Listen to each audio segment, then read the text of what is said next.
Hey guys, how's it going? So today's review is going to be on a little bit of a collab. Not with Offset Yoyo, but with SFYoyos and Onedrop. So this bad boy is the SK. So, what do I think about this?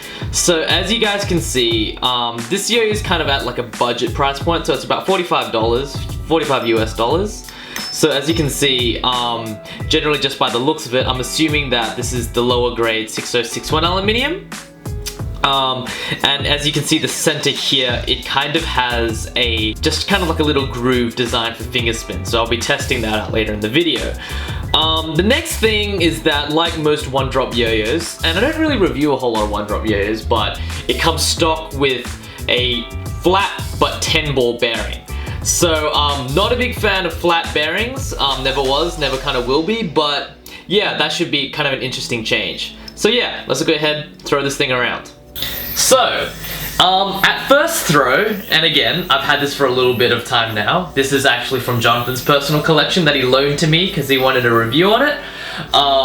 You guys can check out his channel down below. Anyway, this Yoyo didn't really kind of strike me as anything on the first throw. It kind of just feels like your generic monometal 6061 monometal. After a bit of closer inspection though, this Yoyo definitely starts to have a bit of interesting characteristics. So the first thing I realized when I first started playing with this Yoyo is that it's definitely got a little bit of weight to it. And the absolute weight isn't crazy or anything like that. I think it's like 66 grams. But yeah, the shape itself feels kind of like a horizon. And if you look at the Yoyos, they don't really look anything alike. But the way I can kind of describe this Yoyo is if you kind of crushed a horizon and a shutter together, the SK is kind of what you'd get. It's kind of got that like shutter profile, but with the fingerspin groove and with kind of like the shutter rims, but made kind of meshed narrower. So it kind of feels like, and like, you know, this is completely like, you know, devoid of the two companies, but that's kind of what it feels like to me. Kind of like if you like crammed a shutter and a horizon together. And the reason I kind of get that vibe is because when I'm playing with this Yoyo, something that it really reminds me of is the horizon's weakness, that it doesn't, it's a bit narrow. And I took a look at its absolute width, and its absolute width is like, I think it's like 42.5, so, or like 43, so it's not that narrow of a Yoyo. But it just feels like a little bit difficult to catch. So that's something that I definitely kind of figured out at first. So like when I'm definitely playing around with it, it's great, the weight distribution's alright, it plays a little bit heavy, but the main thing that I kind of noticed about that Yoyo is that it feels a little bit difficult to catch. Just based on like a qualitative standpoint. I'm not really sure if that's anything to do with the weight or the design of the Yoyo, but the absolute width isn't too narrow, so I'm not sure why I'm kind of getting this impression. So the next part that you guys are probably all wondering about is how does it fingerspin? And yeah, it generally fingerspins pretty well. So the way that this Yoyo works is that if you kind of just fingerspin it and kind of just launch it on the first time, it doesn't really look like it's going to be that good at fingerspins, because it kind of like hits around and knocks around a lot. But if you spend a bit of time and really kind of get into that center, like so, you'll notice that it's got a it kind of has a lock-in mechanism like so. So this is similar to like the Horizon Ultra and stuff like that. So if it locks in, it's good, but if it doesn't, it kind of bounces around a lot. So yeah, it definitely has fingerspin capabilities.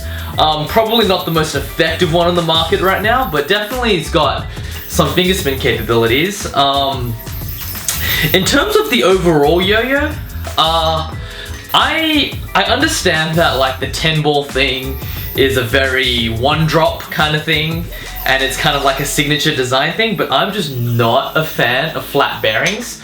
In 2018, I don't think there should be any real reason why like flat bearings come with Yoyos, unless it's like the only real benefit that flat bearings have, and this is a marginal benefit, like they sometimes help with suicide formation.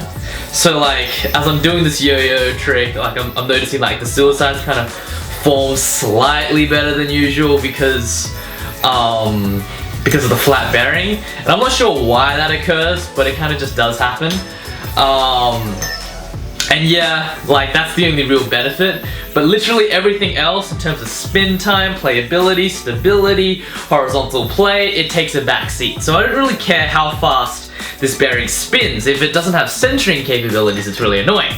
Anyway, that's enough trashing on flat bearings. That's not really a reflection of this yo-yo, but if I play with it horizontally, I notice that the yo-yo, like its narrow shape isn't very accommodating, but like the thing that really hits the nail in the coffin is that flat bearing. It really kind of tugs at that, makes it really taxing for horizontal play. So that's something that I would definitely recommend if you guys get yourself an SK. Try changing out the bearing.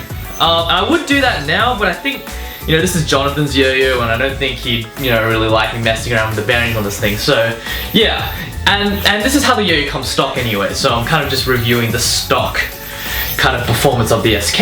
Anything else? I really like this color, and the anodization is great.